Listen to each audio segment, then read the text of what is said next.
Assalamualaikum warahmatullahi wabarakatuh. Hai everyone, perkenalkan kami dari kelompok magang. Dengan ini akan melakukan wawancara terkait dengan pengembangan kurikulum yang diberikan tugas oleh dosen pengampu mata kuliah kami, yakni Ibu Saida Manilet, SPD. Nah, teman-teman, di sini kami akan melakukan wawancara dengan salah satu guru MA Nurul Ikhlas Ambon, yakni Ibu Selvi Seknun, SPD. Saya Nabila Cahya Anggraini dengan NIM 220301010 yang berperan sebagai kameramen atau orang yang melakukan dokumentasi.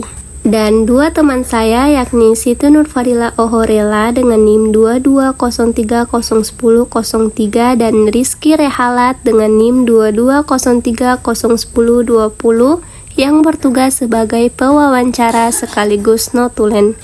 Untuk itu, kami mengajak teman-teman untuk menonton video berikut ini.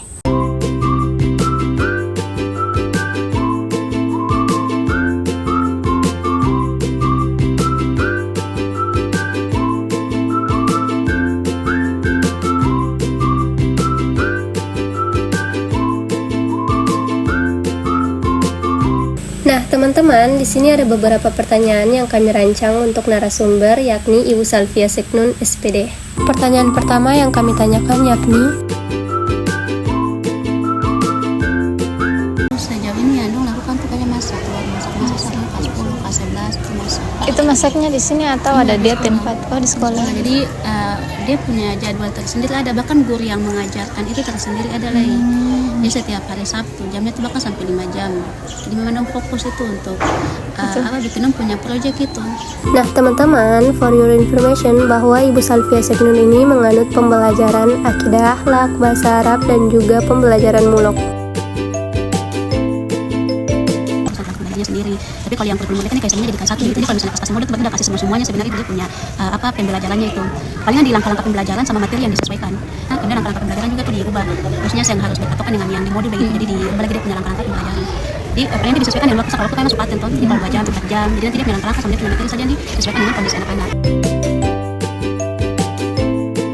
Harapan siswa terhadap modul pembelajaran yang sudah dibuat atau dilakukan di dalam pembelajaran.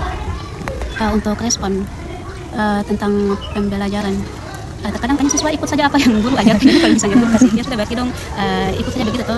Maksudnya intinya kalau dari guru tuh bagaimana caranya supaya bisa memudahkan siswa begitu. Soalnya kalau misalnya katong fokusnya ke modul, nanti takutnya siswa tuh yang berat begitu. Jadi palingan dari gurunya saja bagaimana supaya siswa tuh dia bisa mudah untuk menerima pelajaran. Ada kesulitan dalam modul ini Untuk modul mungkin saya bisa diterapkan semuanya kan. Jadi kesulitannya itu karena saya bisa menerapkan semua yang ada di dalam modul itu. Jadi kakak harus menyesuaikan lagi dengan kondisi siswa. Penilaiannya dalam bentuk apa saja? Kalau dalam kalau sesuai kurikulum kan ada penilaian sumatif itu selama proses pembelajaran. Jadi kayak terus kakak punya absen yang disediakan juga kan sudah ada nilai-nilai hariannya. Jadi kayak untuk kerja di situ. Terus dia punya project juga. Jadi kalau misalnya ada project kayak nilai project, kalau misalnya sampai kerja berarti nilainya bisa ada. Kalau untuk kerja itu kan kayak misalnya setiap dia aktif dalam kelas itu kan berarti dinilai. Jadi kayak misalnya dia menjawab, dia bertanya, berarti itu kan dinilai tuh untuk kerjanya. Terus sama portofolio.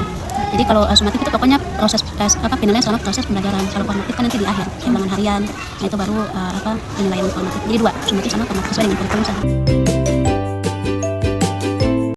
Materinya.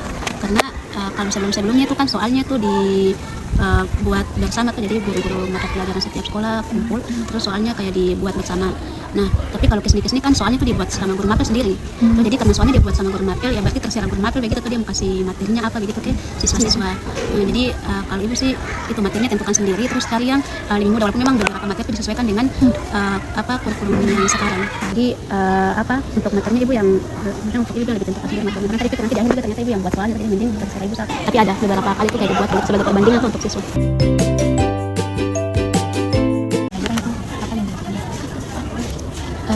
Dikasih tugas.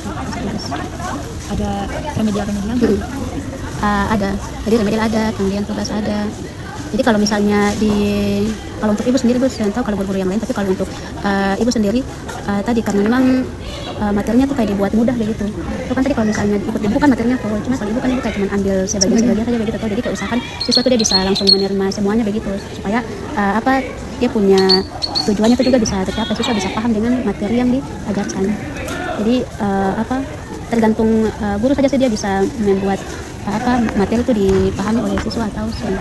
Jadi kalau itu supaya kalau misalnya tujuan pembelajarannya tercapai, dikasih materi yang mudah, walaupun memang pada akhirnya ternyata pas nanti dites itu katong guru pikir ini katong suka kasih materi dong sudah paham harusnya toh, katong juga sudah kasih soal itu yang mudah juga untuk dong pahami, tapi ternyata masih ada juga yang nilainya tuh kayak di bawah gitu. Bahkan untuk yang sampai tuntas itu kayak jarang, untuk kedua saya nilainya itu sampai tuntas, kebanyakan nilainya masih di bawah. Nah kalau misalnya hasilnya ternyata seperti itu, berarti yang dilakukan adalah remedial. Ya, enggak kembali ke buku matematika, ada yang kayak kasih hafalan, ada yang kasih kayak buku makalah, ada yang coba buat catatan. Jadi ini ada remedial kalau misalnya untuk yang tujuan pembelajaran itu sering tercapai.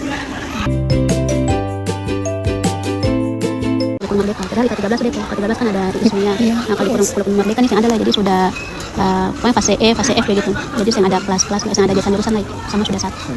Ada sejarah peminatan, kemudian kalau matematika ada matematika peminatan, kimia peminatan, fisika. Jadi kalau peminatan masih ada. Jadi guru-guru kalau guru-guru yang mengajar peminatan tuh kalau misalnya pas ujian kan berarti buat soalnya dua. Jadi buat soal kimia lagi, kimia peminatan lagi. Fisika pun begitu, fisika peminatan. Gitu. Pilih peminatan yang mana, dia mau ke fisika kah, dia mau ke kimia kah, dia mau ke biologi. Pun begitu, kayak dia mau ke geografi kah, dia mau ke mau ke ekonomi kah, dia mau ke sosiologi kah. Ada tuh yang kayak misalnya satu guru cuma dapat satu siswa karena kan dibebaskan tolong, ada juga yang dapat sama sekali. Jadi guru ternyata siswa ternyata lebih berminat ke mata pelajaran biologi misalnya, terus lebih berminat ke mata pelajaran kimia. Jadi fisika cuma dapat satu, fisika cuma dapat dua, kayak begitu. Ada masukan kelima juga Ibu dalam pembelajaran itu. Kelima? Profil pelajar Pancasila. Oh iya, profil pelajar Pancasila ya. Iya betul. Itu Ibu kelima ambil aja ya. semua profil pelajar Pancasila untuk dilakukan ya. Kelima RA. Itu kan menyangkut sikap tuh. Sikap pun kayak toleran, kemudian kayak beriman, kemudian kayak bertakwa, begitulah. Jadi ya maksudnya kelima itu menyangkut itu saja sih, punya sikap dong, jujur kasih, toleransi kasih dong. Kalau ya begitu kayaknya otomatis ada sih dalam pelajaran begitu tuh, kayak langsung di karena nanti di penilaiannya juga ada. Jadi nanti ada penilaian dong punya sikap tuh tentang ketakwaan, terus kejujuran, terus kayak sopan, salam. Nah itu kan nanti ada di penilaian. Jadi nanti pas penilaian baru guru lihat selama proses pembelajaran siswa ini apakah dia jujur kasih, kemudian apakah dia sopan kasih, dia salam kasih. Nanti kan disitu ada penilaian kayak baik, cukup. Nanti baru disesuaikan kalau memang dia tuh kayak siswanya ternyata sopan, berarti nanti kan kayak sangat baik, dia orangnya kayak toleransi, terus bekerja sama, terus orangnya kayak kalau ini kan kalau ukur kayak RA-nya tentang bertakwa kayak misalnya dia pergi sholat kasih. Kalau misalnya pas waktu sholat dia langsung pergi sholat tanpa harus dipaksa lagi. Nah itu jadi kayak dinilai sih kalau misalnya dia masih kayak harus dipaksa dulu baru sholat, berarti dia punya itunya masih kurang. Jadi kayak cukup saja atau baik saja lah. Tapi kalau misalnya pas waktu sholat dia langsung pergi, berarti itu sangat baik. Nanti penilaiannya tuh pasti sih. Jadi kan hal-hal katong kayak cuma dia saja begitu. Kalau nanti katong isinya tuh pas di penilaian. Apakah dia tuh baik, sangat baik, ataukah dia cukup begitu. Dalam proses pembelajaran Iya itu yang sering disampaikan. Pokoknya akhlak itu yang paling penting. Pokoknya akhlak, kejujurannya, kemudian sopan santunnya, adabnya itu yang paling penting tuh. Nah jadi kalau sering disampaikan juga sih, pokoknya di apel, di upacara itu kakak sekolah, guru-guru sering sampaikan. Pokoknya di sini nih saya butuh kamu punya kepintaran. Yang penting kamu punya akhlak, kalau sudah bagus itu pintar itu gampang. Tapi kalau misalnya kamu pintar tapi akhlaknya yang bagus, misalnya dia pintar tapi kayak sama guru dia kayak lewat-lewat saja, terus yang hargai guru pas dipanggil dia malah tinggi begitu, saya datang ke guru itu kan kayak jadi penilaian buat guru juga toh, dan itu nanti bakalan disampaikan ke siswa itu. Kalau ibu tuh yang butuh kamu punya pintar, itu ibu tuh kamu punya akhlak itu. Jadi yang harus kamu perhatikan, kamu perbaiki itu kamu punya akhlak. Itu yang sering ditekankan sih di sini sama guru-guru. Kakak sekolah juga pernah pakai upacara bilang sampaikan kayak begitu. Kalau misalnya ibu tuh yang butuh kamu punya pintar, ibu hanya butuh kamu punya akhlak saja itu, kamu punya santun. Jadi itu yang sering ditekankan. Jadi di mata pelajaran ada, di upacara ada, pokoknya keseharian itu sering diingatkan, di kelas, di apel, di upacara itu sering diingatkan. Kadang workshopnya di sini, kadang guru-guru kayak ikut di luar begitu. Maksudnya kayak mana? Yang di dalam sekolah saja?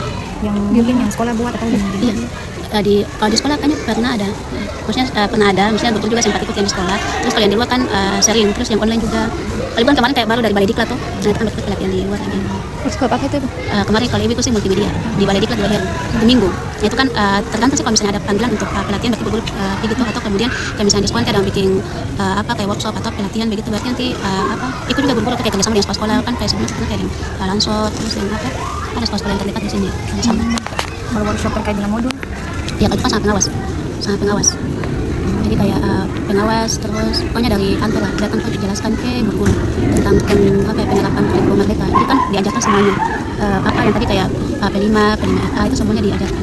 Jadi itu dari awal pas mau penerapan kurikulum Merdeka itu sudah disosialisasikan begitu ke guru-guru. Ini sudah 2 kali kayaknya deh, pas awal-awal sama pernah sama pengawasnya. Jadi sebelum dilaksanakan sudah diajarkan dulu sebelumnya. Pembuatan perangkat pembelajaran itu lebih mudah kalau di kurikulum Merdeka karena sudah digabungkan semua jadi satu begitu. Jadi satu pas susun modul itu pasti semua sudah di situ, dengan tambahkan kayak yang lain kayak protokol. Jadi memang untuk penyusunan perangkat pembelajaran lebih enak di kurikulum Merdeka dibandingkan dengan yang sebelumnya.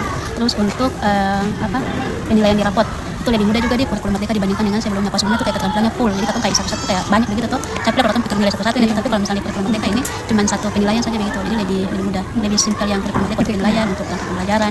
Terus mungkin susahnya tuh karena dituntut untuk membagi-bagikan siswa itu. Jadi katong saya bisa, maksudnya katong saya bisa bikin siswa untuk sampai sama-sama begitu. Karena harus dibagi-bagikan ya dulu tuh, yang ini diajarkan dulu di pemahaman yang ini lanjut. Jadi katong guru sendiri yang kewalahan begitu untuk membagi-bagikan siswa. Tapi kalau misalnya kayak kalau pikirnya terlalu sulit tadi bagi guru ya sudah satu kali satu kali saya kadang begitu. Jadi gabung saja begitu. Ya katong guru kan pasti lebih tahu, katong punya siswa punya kemampuan begitu tuh. Jadi kalau pas nanti pas ujian dia tiba-tiba dapat nilai ini, ya katong bisa tebak begitu tuh siswanya.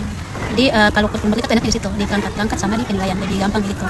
Jadi kemarin pas katong isi raport itu yang kelas 3 yang katong kayak isi lama begitu, katong banyak, siswanya sudah banyak, terus penilaiannya juga banyak. Tapi kalau pas buka semester isinya kertas gampang, harusnya sedikit saja penilaian gitu. Nah, teman-teman, itulah beberapa cuplikan video yang dapat kami tampilkan. Kami dari kelompok magang mengucapkan mohon maaf apabila ada kekeliruan serta kesalahan selama proses pembuatan video. Besar hati kami ucapkan terima kasih. Wabillahi taufiq wal hidayah. Wassalamualaikum warahmatullahi